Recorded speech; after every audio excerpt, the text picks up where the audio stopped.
Olá, sejam todos muito bem-vindos a mais um episódio do podcast Aba Niterói.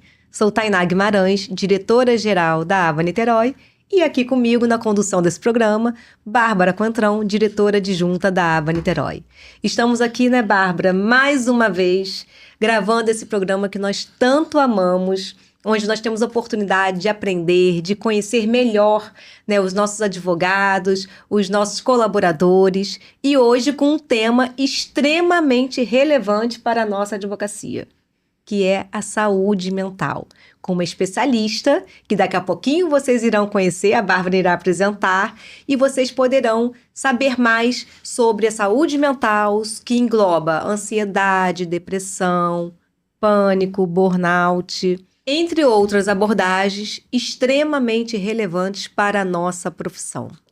Mas antes da gente começar a falar sobre o tema em si, eu preciso dizer para vocês que essa pessoa que está aqui hoje é uma pessoa muito importante na minha vida, que teve grande relevância na minha carreira profissional, porque ela me ajudou, ela foi minha terapeuta, e me ajudou numa época da minha vida na qual eu estava passando por um momento de depressão, de perda do meu pai, vontade de desistir da minha carreira. Foi quando eu conheci a Fátima Antunes, e que ela conseguiu, né, tirar de mim o meu melhor, e fazer eu enxergar, né, tudo aquilo que eu estava passando e ter um novo olhar para a minha profissão.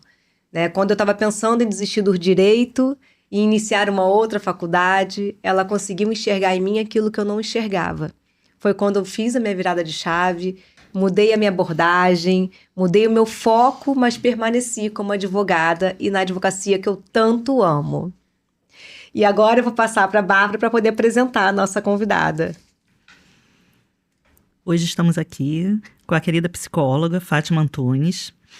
Ela é, além de psicóloga, arte educadora, ergonomista, mestre em psicologia, professora universitária, autora do livro Estresse em Advogados, membro da Comissão de Advocacia Extrajudicial da Aba Niterói. Seja bem-vinda, doutora Fátima. Obrigada. Estou emocionada aqui, né? Hoje eu estou tendo que controlar minhas emoções em todos os sentidos. Vindo para cá, eu peguei um táxi, foi uma situação particular interessante. Agora a Tainá falando isso, então assim... mas, enfim, largadas as minhas questões emocionais hoje, estou bem emocionada mesmo, quero já de antemão pedir desculpa por essas emoções todas, mas, assim, eu trabalho já há alguns anos, né, na área, com profissionais da área jurídica.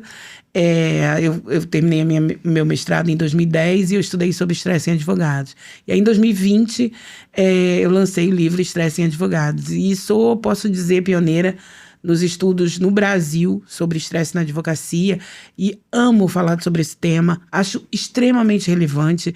A gente não está falando de um tema de moda. Eu terminei meu mestrado em 2010, então não estou falando agora porque riscos psicossociais passam a ser uma questão, eu estou falando porque eu estudo há muito tempo sobre isso e o mundo inteiro, né, tá envolvido nesse assunto há alguns anos, e o Brasil, esse ano, com a força da legislação sobre riscos psicossociais, melhorou.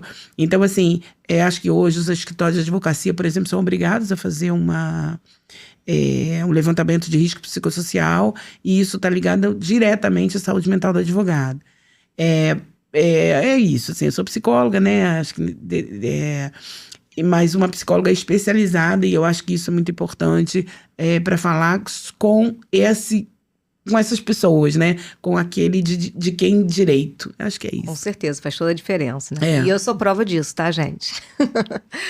Temos aqui também mais uma convidada. Isso, estamos aqui também com a doutora Bárbara Nobre, advogada especialista em Direito do Consumidor, sócia fundadora do Nobre de Miranda Sociedade de Advogados, secretária-geral da Aba Niterói, está como presidente da Comissão de Advocacia Extrajudicial da Aba Niterói. Seja bem-vinda, doutora Bárbara. Obrigada. É sempre um prazer estar aqui com vocês, nessa iniciativa que é tão bacana para divulgar a Aba Niterói, e ainda mais hoje com a presença da Fátima, né? Que tem tudo a ver com a nossa comissão. É uma membro muito querida, sempre muito atenta a todos os membros da comissão, né?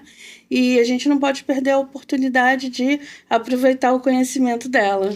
É um privilégio ter uma psicóloga, Exato, né? exato. Fazendo parte da comissão. Diferente, né? Quando a Fátima chegou, todo mundo ficou, né, feliz da vida. Nossa, teríamos uma psicóloga aqui no grupo. Justamente porque a nossa profissão é uma profissão com nível de estresse alto, né? Sim. Quem atua sabe disso. Então, acho que por isso todo mundo ficou tão ansioso com a sua chegada, tão feliz com a sua chegada também, né? Além dela ser uma pessoa incrível, né, gente? Então, falar de saúde mental é super delicado, é um tema necessário, né? Eu acho que as pessoas, muitas vezes, menosprezam a saúde mental, né? Todo mundo cuida da pressão, do coração, de todos os órgãos que fazem parte do corpo, mas esquece de cuidar da cabeça, né? Que para mim é o fator mais importante, é quem comanda tudo, né? O nosso cérebro. Então, muitas pessoas estão passando, provavelmente, nesse momento, por alguma ansiedade, ou então por depressão, burnout, e não tem noção que estão passando por isso. E aí esse problema vai se agravando, né, até chegar, de repente, a um ponto insustentável. Então, a gente traz esse tema aqui hoje para vocês, para justamente vocês conseguirem fazer uma reflexão, olhar para dentro, né, para o interior de vocês e ver se, por acaso, vocês não estão vivendo algum tipo desses sentimentos, dessas emoções, para, de repente, procurar uma ajuda, né? E cuidar da mente é tão importante quanto cuidar qualquer outra parte do corpo. E a terapia faz muita diferença. Eu falo isso com propriedade, porque eu passei por isso e realmente a ajuda dela, da Fátima, né? E assim como de outros profissionais, né, que vocês venham a contratar, pode ajudar muito vocês e libertar vocês desse tipo de sentimento e até mesmo de uma depressão, de uma desistência de carreira, né, a desistência de um casamento, e, enfim, do emprego que você está. Às vezes o problema não é o emprego, não é o casamento, não é a sua profissão. E, na verdade, o problema está com você. Então, a gente precisa ter esse olhar mais para dentro para poder solucionar, né, essas questões todas que aparecem na nossa vida. E ainda mais no dia de hoje, com essa aceleração, né, do nosso dia a dia. O dia parece que 24 horas virou pouco. Eu costumo dizer que eu preciso de 36 horas para poder dar conta. A tecnologia, né, avançando a cada dia mais, estamos assoberbados de trabalho, de informações, pessoas exigindo da gente o tempo inteiro, a todo momento, final de semana, de noite, de dia, 6 horas da manhã, meia-noite, não tem mais hora para isso.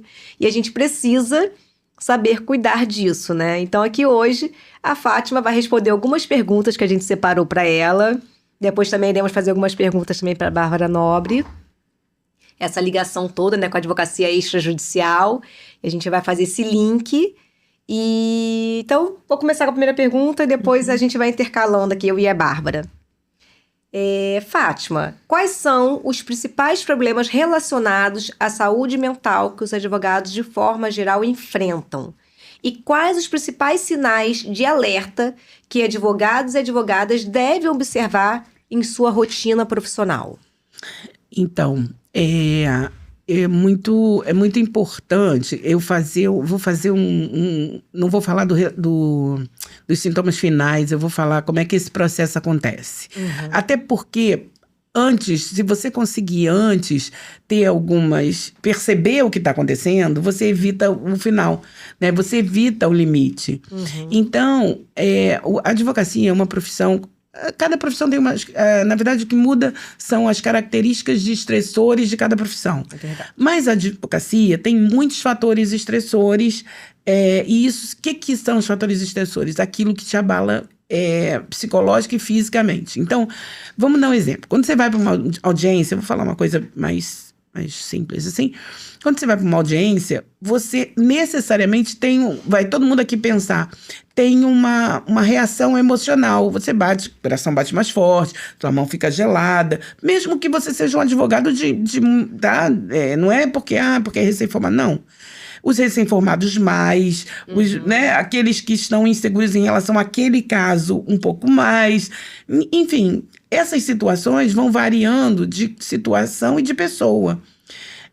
E aí, assim, vão ter reações como aquele frio no estômago, né? Aquela dor, assim, aquele nervosismo, a tensão de ombro, a mão gelada.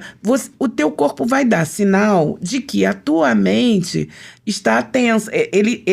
Porque o estresse é a preparação do corpo para você lutar ou fugir. Uhum. Só que isso é bonito quando a gente fala, mas hoje a gente não luta nem foge. De uma audiência você não pode lutar com o juiz, né? Nem pode fugir dele, né? Levantar e ir embora. Então, na prática, o teu corpo prepara para você avançar nele ou você fugir dele, ir embora. Só que você não vai fazer nenhuma coisa nem outra, mas o teu corpo preparou para isso. Porque ele entende o que é o estresse. O estresse está entendendo o seguinte: isso aí, é um problema para você. Então foge, vai embora.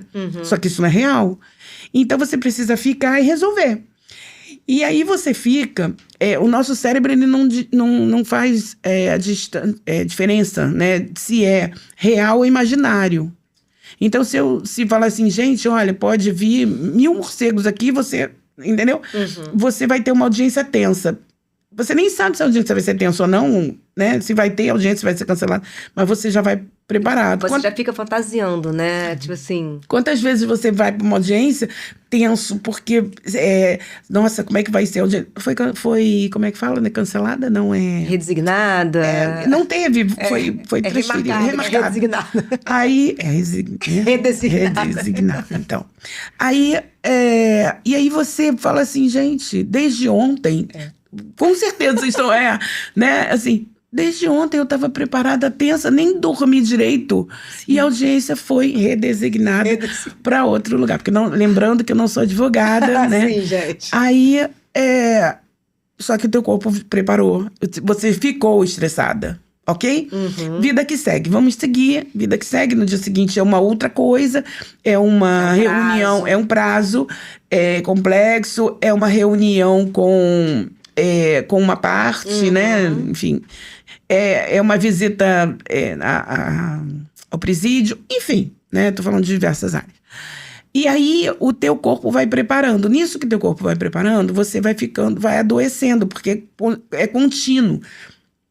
Até que chega uma hora que você adoece mesmo. E quando você adoece mesmo, isso foi tão devagar que você não percebe muito. Você só percebe quando você já está preciso ir na emergência, porque eu não estou bem. Ou quando você se separa. Ou quando os filhos começam a, né, a reclamar, enfim, o esposo, os pais, né? E aí você começa... E aí, não tem nada demais. E é muito difícil, não só para o advogado, mas para qualquer profissional assumir que tem alguma... Ainda existe um tabu sobre a saúde mental. Sim. E é difícil as pessoas assumirem que podem estar com alguma dificuldade.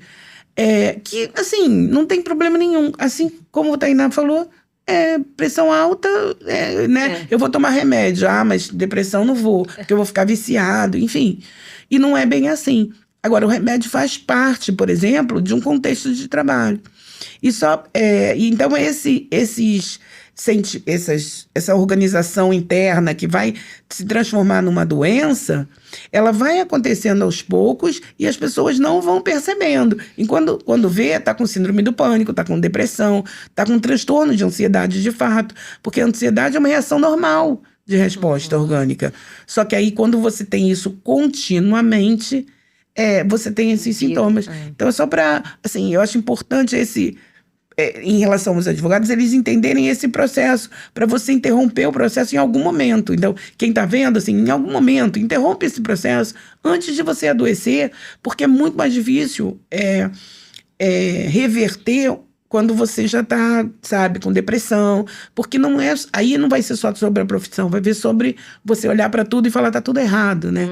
E aí passa a ser um assunto maior. Então, eu acho que os sintomas variam de pessoa para pessoa. Em geral, em burnout você tem a despersonalização, que é uma característica de dar pouco valor ao ser humano, ao outro indivíduo, as questões pessoais, né, do indivíduo. E essa despersonalização é muito comum no advogado, tanto que as pessoas, há muito tempo, tanto que as pessoas falam, advogado não liga, não se preocupa, né, não está nem aí. Mas isso pode já ser relacionado ao burnout, já há muitos anos, entendeu? Dele não, se afastar desse sentimento das pessoas, né? Para não sofrer tanto, né? Então, também é uma preparação, uma defesa pessoal, né? Individual, do indivíduo. Natural, orgânica, normal. Vocês me cortem, tá? Porque eu falo. A gente também. Eu vou ter que fazer um comentário, mas eu já vi a segunda pergunta. Eu vou esperar você responder a segunda e depois eu faço o comentário. Doutora Fátima, a advocacia é frequentemente apontada como uma das profissões mais suscetíveis ao adoecimento mental. Quais fatores contribuem para essa realidade? Ai, que pergunta bacana, assim. Quase tudo, né? Mas, né, vocês podem responder melhor do que eu, mas assim... Quase tudo. Quase tudo. Porque, assim, é muita relação humana, né? Quando uma pessoa... no meu livro eu falo isso, assim, logo na introdução. Quando você vai buscar um advogado... Quando eu fui estudar sobre, né, o estresse no direito, eu descobri o seguinte: quando você vai buscar um advogado, você está com problema. Você já tentou...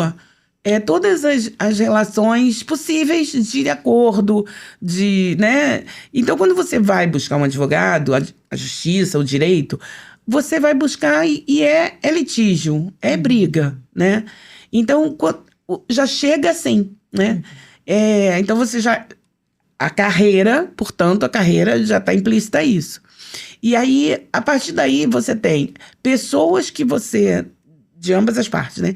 Pessoas que estão requerendo seus direitos, então com o estado emocional mais abalado. O advogado não é preparado, não é como o psicólogo que trabalha 5 anos, que estuda 5 anos, para aprender a lidar com isso, né? O advogado não aprende a lidar com isso. Então, as partes estão lá tensas. E outra coisa, o advogado não tem controle sobre o trabalho. Você pode ser o melhor advogado do mundo. Agora a pessoa vai falar assim, poxa, você pode ser o melhor advogado do mundo, que isso não significa que você vai ganhar ação, por N razões, né? Então o resultado do teu trabalho não está nas tuas mãos. É diferente de um médico, por exemplo, que o resultado, né, em parte, é muito do que ele fez e tal. Óbvio que todas as profissões vão falar, todas as profissões têm as suas... Tem, mas o advogado, assim, é de fora. O prazo não é ele que determina. O resultado da ação não é ele que determina. O que ele está fazendo é o melhor que ele pode. Então, e daí agora eu justifiquei porque que eu estou na comissão de... Advocacia judicial, né? Então, assim, as pessoas agora vão... tá, né? Então, vai entender isso, assim. Mas então, a própria carreira tem esse contexto. E aí a gente traz, ao longo da história, o direito, né? E o direito hoje, né? Eu tive que estudar muito direito, né, gente? O pessoal pensa que eu sou advogada. Mas você tem um advogado em casa. Eu tenho. O marido dela é advogado, gente. Mas assim, a história do direito, né? Eu tive que estudar a história do direito, e aí, antigamente, né? Vocês sabem disso, mas eu vou bem falar, achando que eu tenho muita informação. Antigamente, quando o direito foi criado, ele foi criado para ser desenvolvido por 2 pessoas, o que fala e o que escreve, né? Eu não esqueci o nome, mas ele tinha um nome separado, nomes diferentes e tal. E aí, ao longo da história, isso foi integrando por uma pessoa só, e cada vez mais, né, mais individual, e hoje, assim, você tem um direito que é a técnica, a emoção, a burocracia, uma série de aspectos que estão envolvidos nessa profissão e que você precisa organizar sozinho. Até pouco tempo, você era um bom tecnicamente, está tudo certo. Hoje em dia, não adianta ser bom tecnicamente só. Eu conheço a lei de cor. Eu conheço os procedimentos. Como é que é? Constituição. A Constituição de cor. Que bom para você, mas isso não é suficiente. Né? Acho que vocês podem falar melhor do que eu, mas... Eu ia comentar justamente isso que a Fátima falou agora, porque o advogado é produto do meio, né? Exatamente. Na verdade, a gente não tem como, quando o cliente pergunta, eu vou ganhar essa ação, a gente nunca pode dizer que sim, né? Afirmar.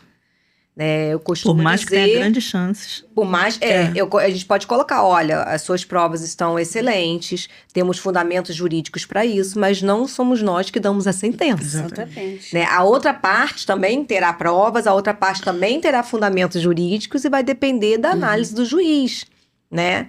E quem vai ter melhor produção e de repente, na hora de relatar ali os fatos, a gente vai fazer o melhor para aquele cliente, né? Mas nós não temos como afirmar nada. E eu acho que é isso, por nós sermos o produto do meio, muitos advogados não sabem lidar, por exemplo, com improcedência.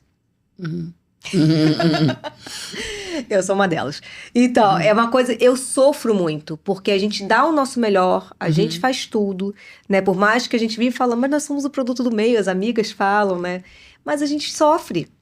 Porque aquela parte depositou na gente a esperança de resolver aquele problema para ele. Infelizmente, às vezes, ele não conseguiu trazer documento suficiente para que a gente conseguisse convencer o juiz de que aquilo que a gente falou era verídico, né? Então, assim, mas por mais que a gente sinalize ao cliente antes, olha, suas provas não estão muito boas, mas a gente vai fazer o possível, né? Quando vem procedência, a gente fica arrasado. E a gente tem que saber lidar com isso, né, Fátima? A Fátima conversava muito isso comigo, né, na época que a gente fazia terapia, porque a gente precisa separar, a gente precisa entender que nós não temos como controlar as decisões judiciais. Né? Então, assim, e no direito de família, né, isso também fica muito aguçado, no direito criminal, acredito que também. Então, assim, eu acho que isso também é um grande diferencial das outras profissões, né, como a Fátima comentou. Porque, por mais que o médico também depende da resposta do paciente, do organismo do paciente, mas ele tá ali, ele que tá fazendo a cirurgia, né? Ele que vai, o cirurgião, por exemplo, ele tem um certo controle maior do que o advogado, que depende também do juiz, dos serventuários, do Ministério Público, né? Se for família, da assistente social, da psicóloga. Então, é tanta gente envolvida, como é que a gente vai dar, né? A perícia, quando tem uma perícia envolvida. Então, assim, olha quanta gente em volta para poder ter um desfecho naquele processo. O advogado é uma das peças, né? É um dos instrumentos. Então, eu acho também que por isso que a advocacia... E só para finalizar também, além disso tudo, nós lidamos com problemas o dia inteiro, né, gente? Sim. Nós somos aqui, a gente só recebe problema o tempo todo. Então, assim, a gente resolve o problema dos outros, né, Fátima? Então, também eu acho que isso, apesar de Fátima também escutar muitos problemas... Mas a gente é preparado, né? Vocês são preparados. Nós não. Sim. Né? Então, a gente acaba absorvendo essa carga também de problemas dos nossos clientes, né? E é muito difícil a gente não se envolver no problema do cliente. Até porque a gente precisa se aprofundar para poder fazer defesa. Posso falar? Claro. Só para aproveitar esse gancho aí, que esse gancho é o que é mais importante.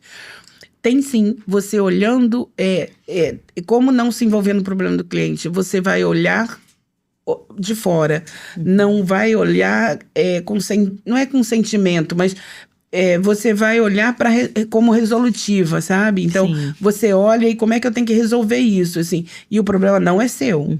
Você perdeu a causa, o problema não é seu. Você ganhou a causa também, né? Não é problema seu. Mas, assim, olhar pensando em como resolver. Porque quando a gente olha com emoção, a gente acaba não resolvendo, não conseguindo resolver, falando, nossa, mas como? Então não tem julgamento e sentimento sobre aquilo. É sobre fatos. Sobre fatos não há argumentos. Então, assim, sobre fatos, é isso. Então, qual é a preparação do psicólogo, né? Imagina se eu fosse me envolver, né, com todo...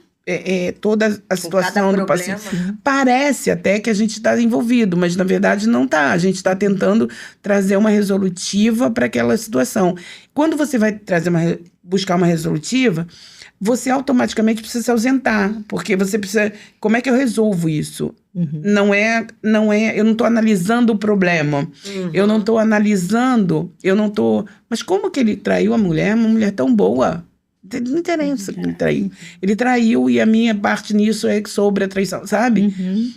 Eu dei um exemplo assim qualquer, mas assim... para você entender como é ver de fora. Eu vejo sem julgamento. Tentar cada vez menos julgar e analisar aquilo que você está vendo. Porque quando você não julga, você não coloca sentimento. Você coloca resolutiva. Não sei se foi clara, mas... Sim, Não, sim. Mas é compreendi. muito difícil, assim, desumanizar a coisa, né? Você separar uma coisa da outra. Tem que ter muita terapia. Mas não é desumaniza, não. Você tá Você humanizando aprende a mais... lidar, né? Vou dar um exemplo que eu dou para as professoras, assim. A criança numa escola pública, ela chega aí Nossa, imagina. suja, não toda poderia. sem comer, não sei o que e tal. E aí eu vou lá, tudo bem, eu vou lá, vamos lá lavar. A tia vai lavar você. Aí lava, não sei o que, não sei o que lá. Mas assim, eu vou chamar a mãe. O que eu tenho que fazer para acabar com essa situação? E aí é chamar a mãe, falar com o conselheiro tutelar, enfim, entendeu? Então, assim, não é desumanizar, não. Pelo contrário, eu acho que é muito mais humanizado quando você pensa na solução, porque você, de fato, Sim. tá fazendo o resultado, entendeu? É que a gente acha que só o não também o não é solução, sabe? Você, Aham. eu gosto de dar um exemplo assim, juro que eu vou dar esse exemplo pra ficar quieta. Não, você tem que falar. Que a gente tá falando. É porque assim, por exemplo, né? Você pega uma criança, nasceu, aí você fica com ela 2 anos no colo pra ela não se machucar, pra ela não cair e se machucar, né? E aí você fica com 2 anos, uma criança já anda, né? Você pode botar no chão, será que ela vai andar? Se você ficou com ela 2 anos no colo, só no colo, Não vai andar. não vai andar. Então, assim, entende? Então, às vezes, não é só sobre... a gente, brasileiro, tem uma coisa de acreditar que você só ajuda se você abraça. E, às vezes, você ajuda se você não abraçar. Sabe? Sim. E isso é humanizar também, sabe? Você fala assim, não, espera. E aí, depois que passa, você vem cá, deixa eu te dar um abraço. Porque aí passou. Porque naquela hora, ela precisava se defender sozinha. Bicho, né? Deixa, manda... Perfeito. É outra, enfim, é um outro olhar, né? Mas eu Separar só o quis emocional falar para conseguir isso, ser racional, isso, né? ser mais racional. E isso a gente tem, na verdade, gente, a gente tem cabeça, a gente pensa, nós somos seres racionais. A gente tem que pensar, a gente não vive de emoção só, sabe? Então é sobre isso. Não é não fazer isso o tempo todo, mas é fazer isso no meu trabalho, né? Naquilo que é sobre trabalho, enfim. Mas a gente tem razão para pensar, para raciocinar, para fazer esse tipo de intervenção, né? Que é diferente de um bichinho. Sim. Não, entendido. E vamos para a terceira pergunta, vou fazer aqui para Fátima. Como a cultura da urgência, dos prazos e do conflito constante pode impactar a saúde emocional dos profissionais do direito? Pois é, assim, acaba que a organização é muito importante. Você falou de 36 horas. Eu costumo dizer que a gente tem 1.440 minutos por dia para fazer as coisas. Aí 1.440 minutos, aí você fala, como assim? Aí a gente deita às vezes na cama e fala assim, hoje não teve tempo de fazer uma oração. Quanto tempo a gente demora para fazer uma oração? Qualquer que seja a religião, quanto tempo vai? Uma oração pequena. Pequeno. 5 minutos. 5 minutos. Então, de 1.440. E às vezes a gente deita e fala assim, eu não tive tempo hoje nem de, Nem de rezar. Nem de rezar. Né? Então, assim, é como a gente administra os nossos 1.440 minutos por dia. E quando a gente joga por semana, é 10.080, parece. E o que eu posso jogar para esses 10.080? A gente poucas vezes faz coisas por hora, a gente faz coisa por minuto.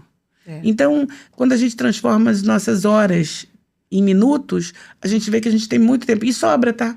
Você fala assim, gente, hoje sobrou tempo. Sim, pode transformar. Faz desafio, assim. Que milagre é esse? É um desafio. Ensina.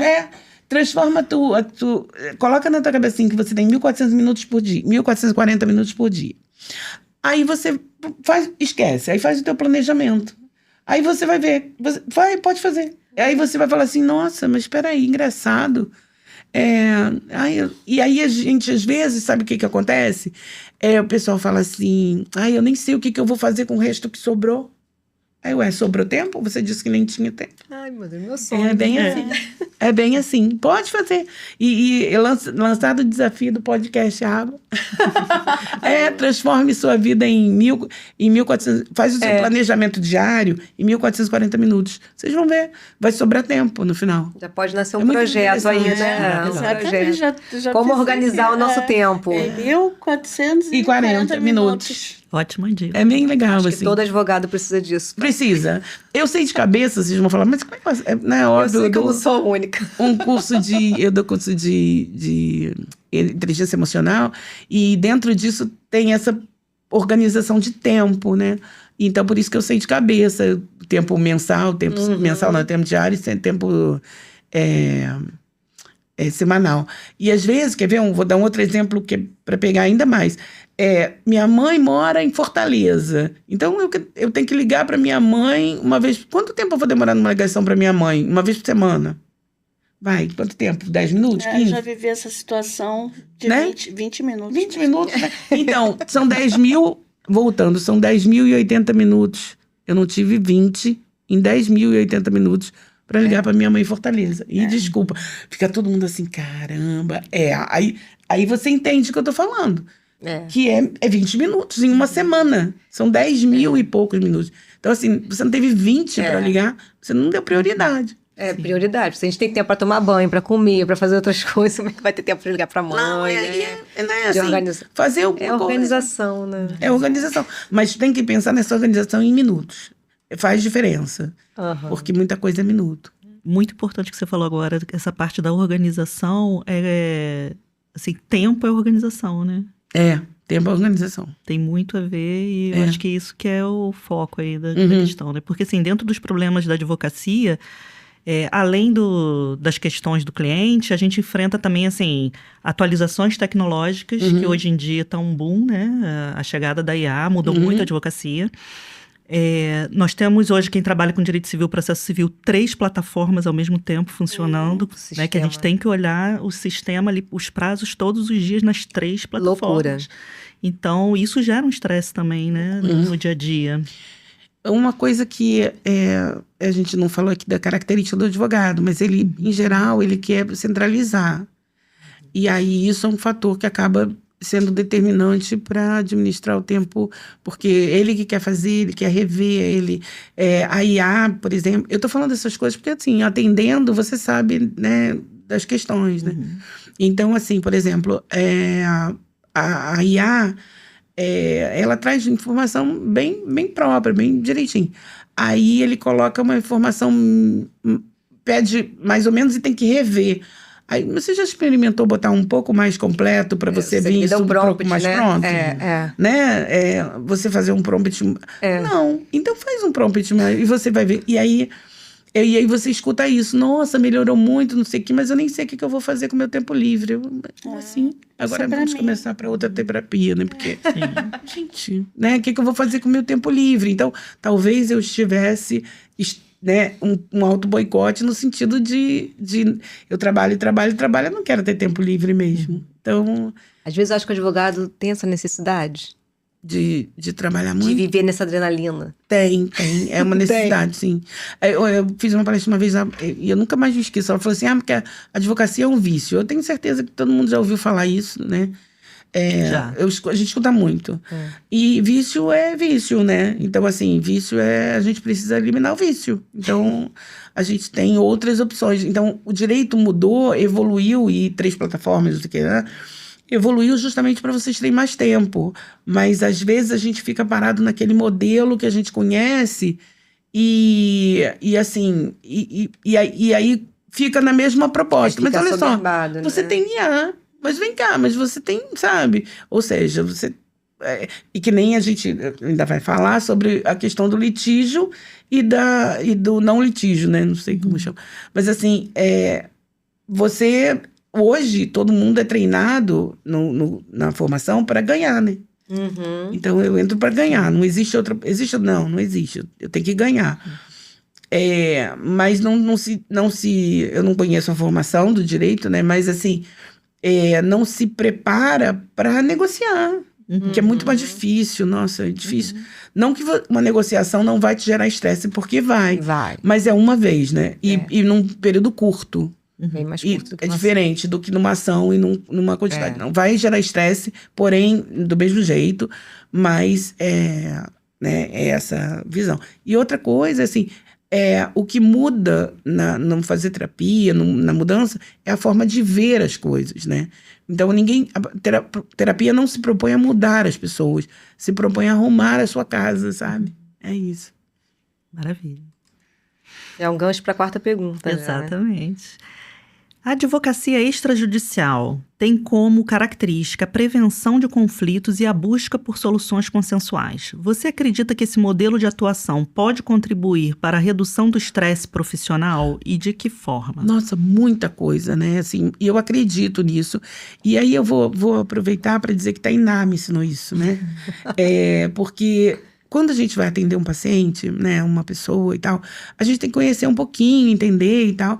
E eu entendia muito de direito, mas eu não entendia sobre essa advocacia. Tainá já tinha feito um curso de Mediação de conflitos e práticas e colaborativas. prática colaborativa. Já tinha feito, Já, né? já Quando tinha. fez. E eu falei, mas se você fez isso, né? Qual é a questão? Vamos botar em prática. Não é, assim, conciliação também, né? Conciliação. Já tinha isso. E é isso que eu acabei de falar, assim, é sobre o que você tem e você não olha, né? E aí ela começa a olhar para um direito que ela não olhava, mas que ela olhava, porque ela já tinha feito o curso, mas não considerava não adianta. É lógico que é muito difícil, e vocês três sabem disso, trabalhar com advocacia extrajudicial num mundo de hoje, num mundo como né? Tá melhorando, mas enfim. É muito difícil trabalhar com essa advocacia extrajudicial nesse contexto, né? Mas, e é uma luta. E é uma luta, né? Inclusive na advocacia colaborativa. Uma luta. Muitas vezes você tem que convencer o cliente a não Exatamente. entrar no embate, porque existem outras alternativas. Exatamente. Mas porque as pessoas não sabem. Então, assim, o que tem que se fazer, e eu acho que muito, aí, doutora Bárbara, assim, é divulgar para as pessoas. Né? Os pais nas escolas sabem disso.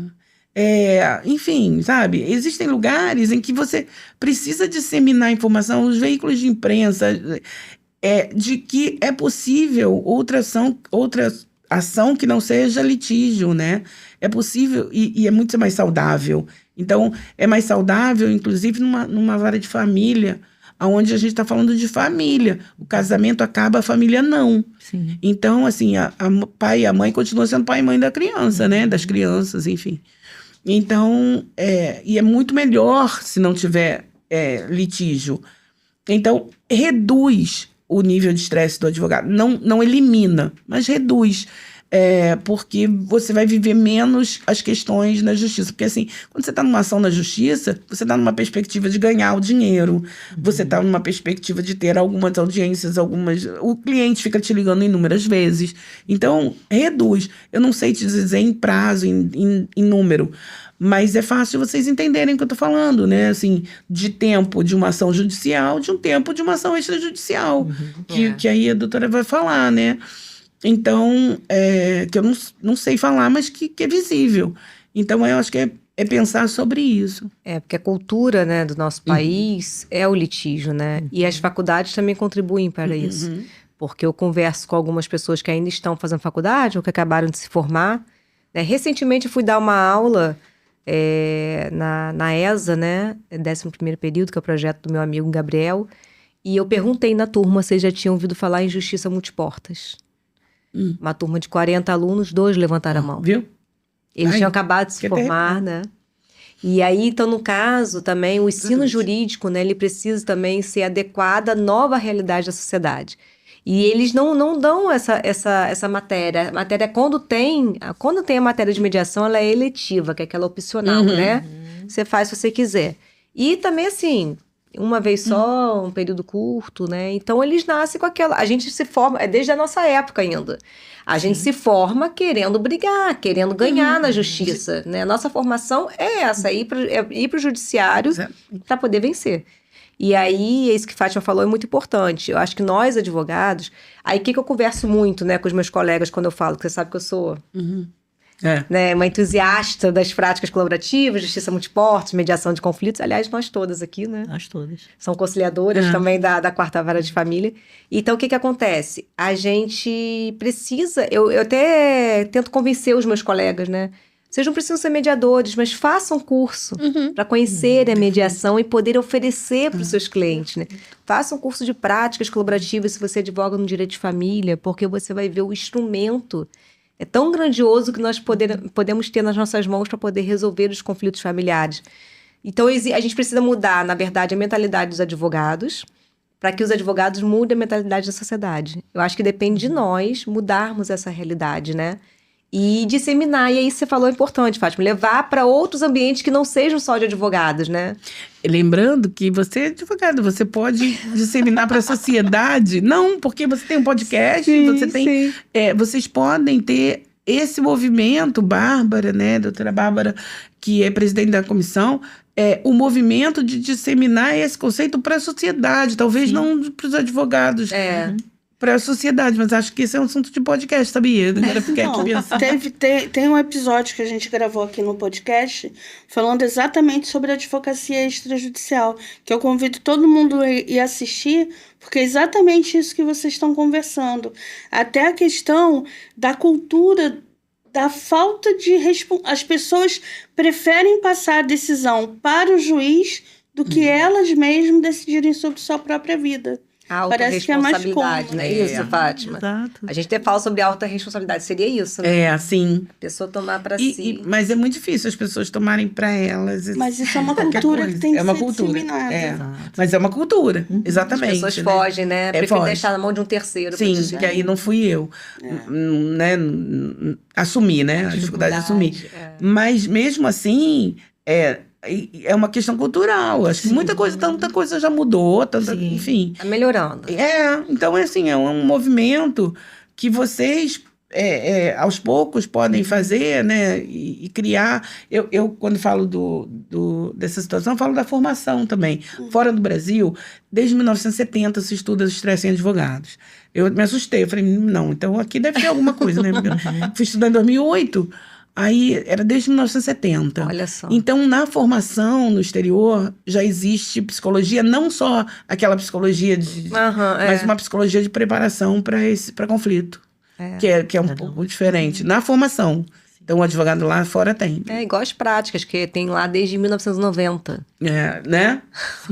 Exatamente. E aqui no Brasil ainda é um projeto de lei, né? Chegou no Brasil ao conhecimento em 2013, através do Prêmio Novare, né? Com a Olivia First.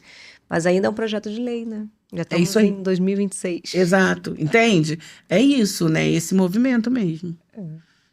Vamos para qual pergunta que é? 5.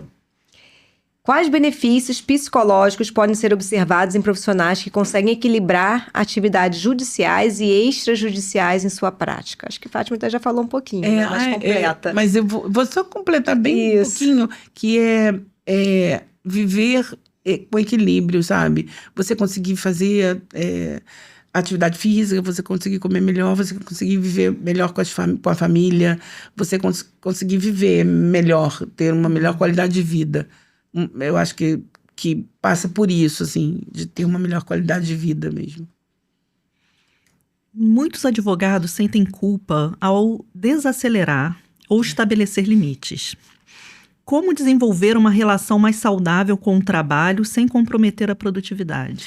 Então, é muito importante. Homens e mulheres advogadas, a gente não tinha falado disso, mas tem muita diferença do homem e da mulher advogada. Então, assim, quando você tem outras ações, outras atividades, né? Você entende que a sua vida não é só trabalho, né? Depende do trabalho, mas não é exclusivamente para trabalhar. Então, entender que existem outras coisas, que você pode e é bom em outras coisas, né? Então, outras relações, outras atividades. Uma coisa que depois vocês devem perguntar, depois eu falo assim melhor, mas uma das coisas que é importante pro advogado que tiver nível de estresse mais alto e tal, homem ou mulher, é se dedicar ou à arte ou ao esporte. Arte e esporte são veículos de Anti-estresse. anti-estresse, né? De melhoria da qualidade de vida e tal. Então, se dedicar à arte e ao esporte é um caminho paralelo. Existe até um projeto, né, Ah, sim, da comissão? É. É o grupo Vida Saudável, foi criado pela vice-presidente Bárbara Bragança. Tem Que a feito, ideia é exatamente essa, né? tem feito caminhada uma vez por mês. Isso aí.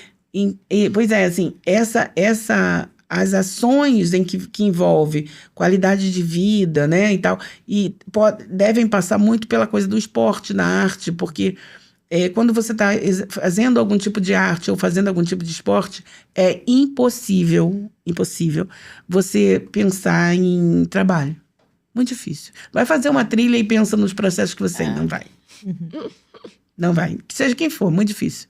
Muito difícil. Então, isso é um momento de relaxamento obrigatório, assim, né? Acho que só se for no Ótimo. sentido de superação, né? Se eu consigo fazer essa trilha, eu consigo vencer esse processo.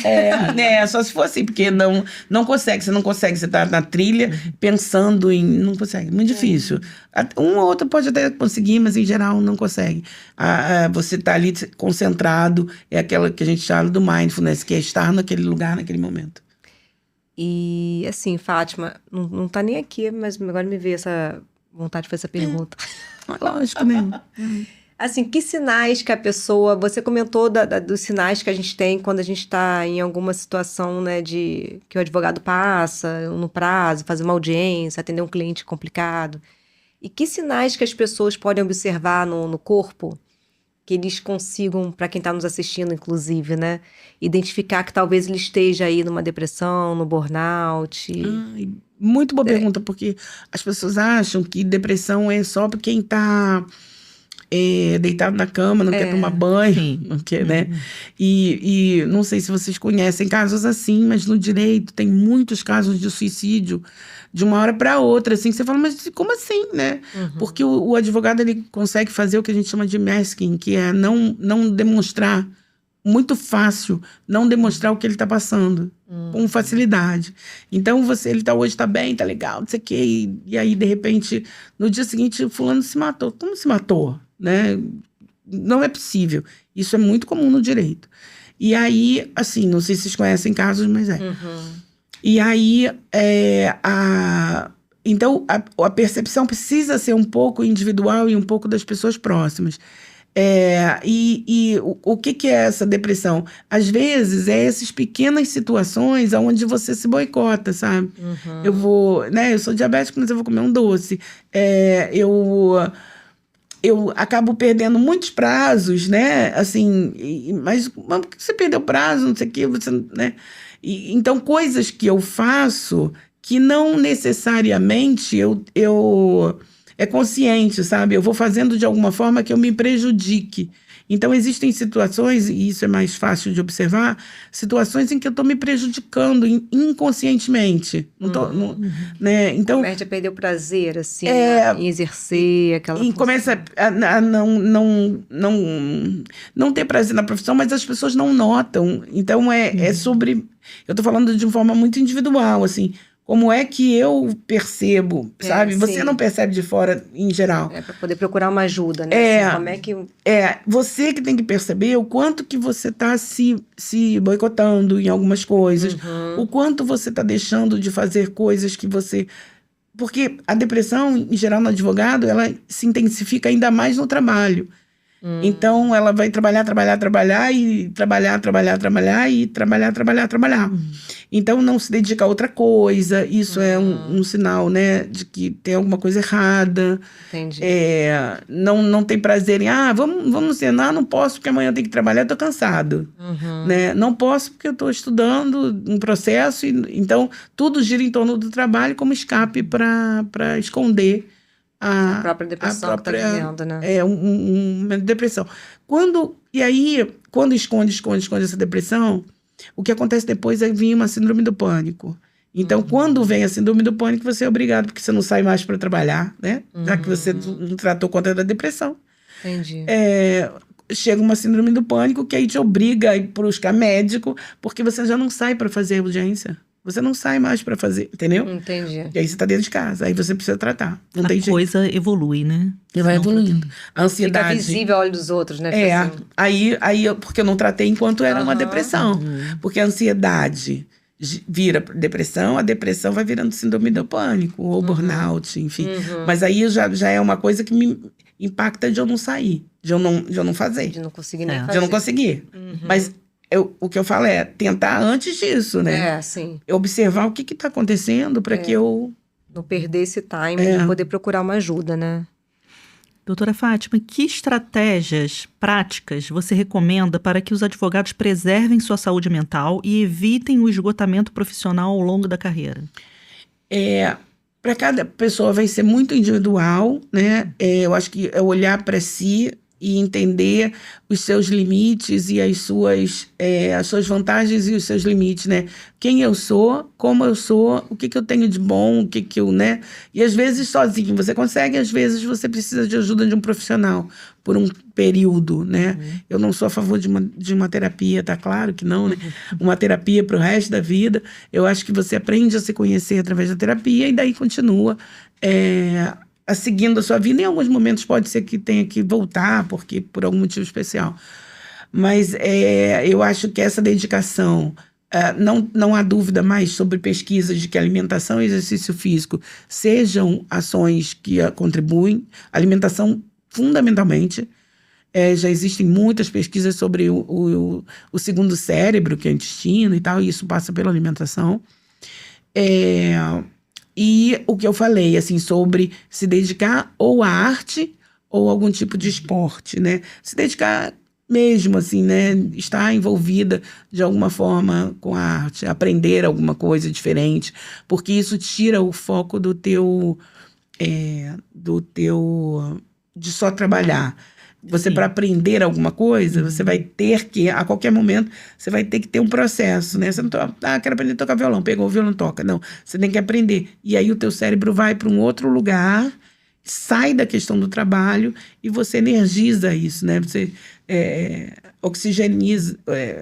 E podemos acrescentar nisso também uma crença, a religião, independente de qual seja, né? Pessoa, que é corpo, mente e espírito, né? Sim. E aí também a pessoa, né, se entregar mais à religião que ela acredita, Sim. né? Que ela A gente... cuidar do espírito. Dentro da perspectiva assim, que eu trabalho, dentro do TCC, a gente tem uma abordagem, né, que fala sobre como se fosse 4 pernas da mesa: físico, mental, espiritual e social. Então, social são as relações, Também. o cuidado com as relações com os amigos, né, com quem você ama e com quem te ama. Físico, o físico é médico, é cuidado físico, né, fisiológico e tal. Né? Exercício, enfim. O mental é a cabeça, é o cérebro, assim, como é que eu penso, a mente, como é que eu penso, como é que eu vejo as coisas, como é que eu percebo, como é que eu sinto, né, e tal. E o espiritual é esse contato, assim, quando as coisas já precisam de uma outra energia, de um outro lugar, né, onde eu não consigo mais. Então, né, e a gente fala de algo superior, maior do que eu, que eu não vejo, né, que está ligado à fé, independente da religião. E engraçado que quando... Tô falando isso porque já aconteceu comigo, pelo menos, né? Quando a gente começa a ficar no nível de estresse muito grande, ou muito soberbado de trabalho, sem controle na organização do tempo, por exemplo, eu tive uma época que eu tava ali, né, super focada, tô com tudo isso, saúde, mente e espírito, né? E, nossa, meu dia era muito mais leve. Só que aí, de repente, você se perde nesse controle do tempo e acaba não conseguindo fazer essas 3 regras. E o dia se torna infinitamente mais pesado. Eu estou nesse momento, entendeu? Eu estive no momento recentemente que eu estava conseguindo ter todo esse controle, e aí alguma coisa desandou também, assim, acho que o filho ficou doente, né? Veio aquele rotavírus que a família toda pegou, e aí você sai do prumo trocando de escritório, a obra que não finaliza, e vieram coisas externas que acabaram tomando muito meu tempo, e aí eu acabei me desorganizando nesse sentido. E, gente, tá fazendo tanta falta. Vocês não fazem ideia. Era muito diferente quando eu estava conseguindo, né, cuidar, fazer, né, a minha oração todos os dias, cuidar da minha mente, do meu corpo. eu tô conseguindo, academia eu tô conseguindo manter, mas também não tá sendo como estava sendo antes, estava sendo mais completa, agora tá sendo uma coisa mais, não tá igual, entendeu? E assim, eu tô sentindo muita diferença, porque eu negligenciei essas 3 partes, sabe? Eu acho que Faz precisa diferença. muito a gente, é o comando do cérebro, assim, sabe? É o comando da minha mente, é o meu comando, eu sou racional. Porque o organismo, ele tem preguiça, ele não quer isso, Isso sabe? aí. Você não está acostumado, você não quer, enfim. Então, a gente precisa de disciplina, é algo que a gente chama de autodisciplina, sabe? E a disciplina é muito engraçada, né? Porque quando você para de fazer, ela desanda, né? É. Sim. Você não pode dar chance pra Não pode. isso. É. Por isso que a gente tem uma amiga, Bárbara Bragança, que é vice da Bárbara Nobre. Essa rotina dela é inegociável pra ela. Exatamente. Porque ela sabe que se ela começar, ela fala isso, tá? Né? Se eu começar, desanda. Então eu não posso, eu tenho que ir, eu tenho que cumprir. Igual remédio. Pra ela é igual um remédio. Para todo mundo. Né? Então, assim, é impressionante. Se você começa a parar, o negócio desanda de um jeito. Essa é muito engraçado porque o advogado, trabalhar com advogados é muito difícil, mas em compensação tem uma questão que é interessante, porque vocês são muito disciplinados. Então, quando vocês resolvem fazer alguma coisa, resolveu, fez, sabe? E aí é muito bom. Sim. Agora a pergunta vai para a doutora Bárbara Nobre. A Comissão de Advocacia Extrajudicial da ABA Niterói tem defendido a ampliação da cultura extrajudicial como ferramenta de modernização na advocacia. Na sua visão, como a atuação extrajudicial pode contribuir para uma advocacia mais saudável, estratégica e alinhada à qualidade de vida dos profissionais? Perfeito. Vou até poder contextualizar a minha participação aqui, porque esse projeto surgiu exatamente da temática da comissão, que é essa proposta como uma opção ao estresse crônico que o profissional vive dentro do judiciário, ele poder ter sim uma carreira de responsabilidade, mas onde ele consegue gerir melhor o tempo, né? Não viver naquela situação do atraso do judiciário, né? Ampliar as possibilidades do profissional.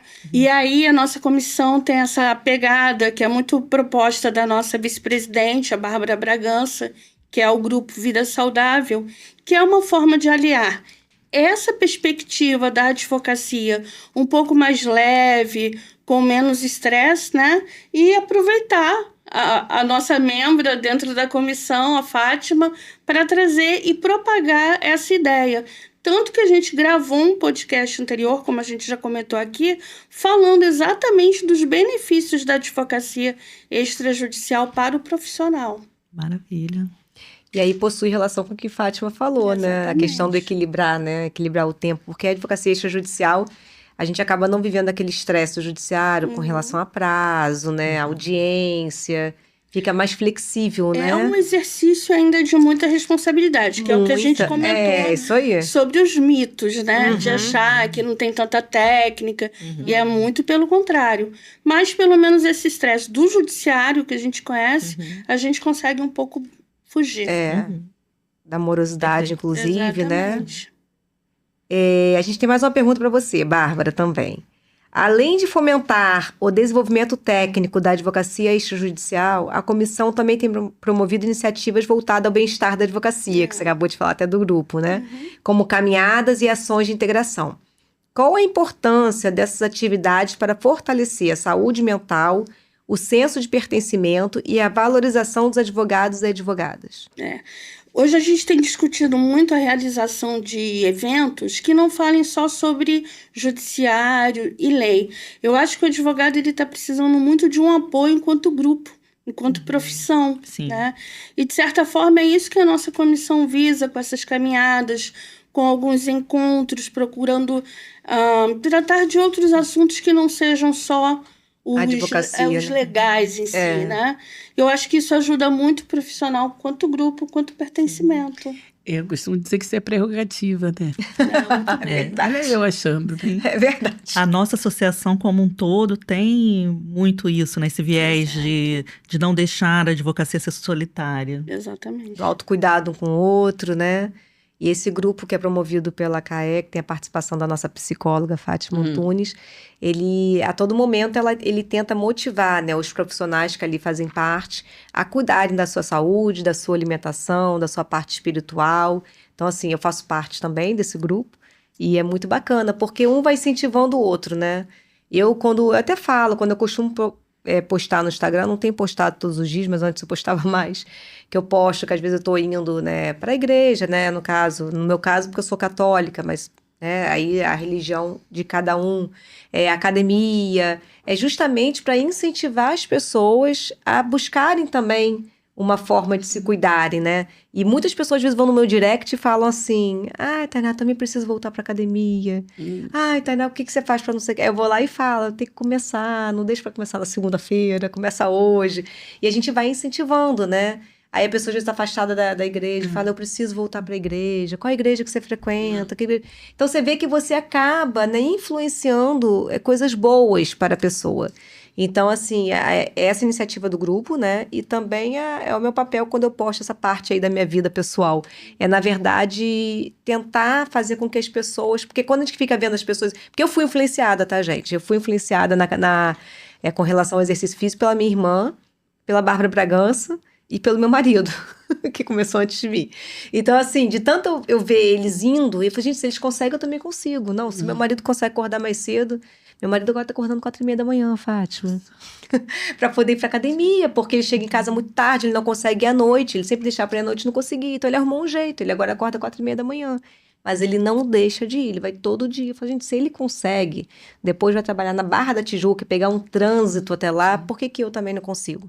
Né? Então a gente começa a ver exemplos próximos da gente, a gente consegue também trazer isso para dentro de nós, né? E aí... isso acaba estimulando, né, e nos dando força. Também li um livro chamado Milagre da Manhã, que também me ajudou muito.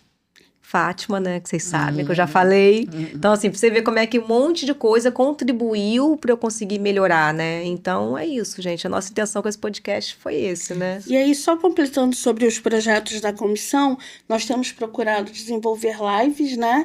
E temos um projeto aí que nós estamos organizando para o segundo semestre de 2026 com relação à saúde mental de advogados, que vai ser muito bacana, né, Fátima? Maravilhoso. Pois é, vocês fiquem ligados, porque daqui a pouco vai ser anunciado no Instagram da Aba Niterói, no Instagram também da CAE. Vai ser um evento muito bacana. Eu tenho certeza que vocês irão se interessar bastante e importante para a nossa classe, né, Bárbara? Sim. Vou aproveitar aqui um gancho para falar que em breve eu vou lançar um segundo livro chamado Advogar Sem Adoecer. É um guia prático. Inclusive, a gente tem uma imagem aqui para mostrar do livro da Fátima, que eu acabei não trazendo, né? Mas a gente tem a imagem aqui para vocês poderem ver. Flávio, coloca pra gente. Tá vendo? Olha que graça, que linda. Isso aqui foi um evento, né? Numa roda de conversa que a CAE produziu ano passado, não foi? Foi. Na qual ela abordou foi o tema do livro, Estresse em Advogados. Então, para quem quiser obter esse livro, como é que faz, Fátima? Na internet, assim, Na Amazon. na Amazon tem a Martins Fernandes, porque tem a Martins Fontes, né? Travessa. Livraria Travessa. Tem ele e-book ou físico. Aí tem que ver na internet qual... Então tá ótimo. Para vocês advogados, ó... Tá aqui o livro da Fátima Antunes e ela já deu um spoiler aqui que vai lançar o segundo. O segundo é Advogar Sem Adoecer, em breve. Advogar Sem Adoecer. Leitura obrigatória. Exatamente. Esse é um importante. pouco mais técnico, falando da história. E o Advogar Sem Adoecer são exercícios práticos, atividades práticas, é bem bacana. Legal. Gente, a conversa está maravilhosa. Eu ficaria aqui o dia inteiro, mas precisamos finalizar. Então, assim, para acabar... né, pra gente chegar agora nesse momento final, se vocês pudessem deixar, aí eu peço para a Fátima começar, né, a responder essa pergunta, se vocês pudessem deixar uma mensagem para os advogados que estão enfrentando um momento de exaustão ou sobrecarga profissional, qual mensagem você traria? Eu vou aproveitar dessa disciplina que eu acho que tem mesmo, né, para que você pense de verdade sobre você e sobre a sua condição hoje, sabe? Fala a verdade para você, né? O que você está precisando de verdade e começar tomar atitude. Então, assim, a gente tem um cérebro para pensar, para colocar a nossa razão. Muitas vezes a razão à frente da emoção. As nossas ações, elas têm 3 pilares básicos: pensamento, sentimento e atitude. E muitas vezes, quando a gente coloca o sentimento primeiro, a coisa não acontece. A gente tem que botar, às vezes, a atitude primeiro. Então, eu vou para a academia e quando chego lá, o sentimento que vem é um sentimento bom. Então, aí isso marca um pouco essa coisa de que a gente tem que colocar a atitude e o pensamento à frente. Muitas vezes, e não o sentimento. O sentimento existe, precisa existir, é fundamental, mas precisa ser colocado para segundo plano, para depois, né? Primeiro eu registro aquilo que é bom para mim, porque o nosso sentimento sempre vai ser o de descanso, né? O natural. Na zona de conforto. Na zona de conforto, natural. E Bárbara, agora com você. Eu destaco assim, não fique sozinho, você não está sozinho. Você tem uma coletividade. A gente não pode deixar que uma profissão que geralmente começa por vocação e com tanto amor se transformar num fardo. E a gente não pode se unir só por prerrogativas. A gente tem que aproveitar para se unir em todos os aspectos. Existem muitos eventos, muitas pessoas discutindo esse tema. Então saia dessa sua advocacia solitária, procure os grupos da sua profissão, dos seus colegas. E há formas de desenvolver meios, como a advocacia extrajudicial, para minimizar o estresse da profissão. Amei, maravilha, muito obrigada. Adorei, foi maravilhoso. Fátima tem que voltar mais vezes. Foi muito bom, adorei, tava nervosa, mas ficou bem. Temos muitos projetos e ela é sempre muito solícita. Vamos ter novos projetos aí com a Fátima, também outros podcasts, né, pra gente poder abordar outros assuntos, falar sobre o lançamento do 2º livro. Nossa. E aí a gente volta aqui pra vocês. Muito obrigada pela audiência. Se você conhece alguém que esteja passando por algum problema em relação a isso, né? Um estresse na advocacia, uma depressão, compartilha com a pessoa, né? Se você acha que alguém está precisando ouvir isso, compartilha. Segue o nosso podcast, segue o nosso Instagram, da Aba Niterói. E se inscreve também no canal do YouTube da Aba Nacional, que Sim. é por onde esse podcast é transmitido. Muito importante. O Instagram da nossa comissão também. Ativa o sininho. Ativa o sininho, compartilha, curta. E segue a Aba Niterói, o podcast da Aba Niterói, a Aba Nacional, o Instagram também da comissão da CAE. E tem juridicamente. E o Juridicamente, que é o da Fátima Antunes. E até o próximo episódio. Muito obrigada. Até.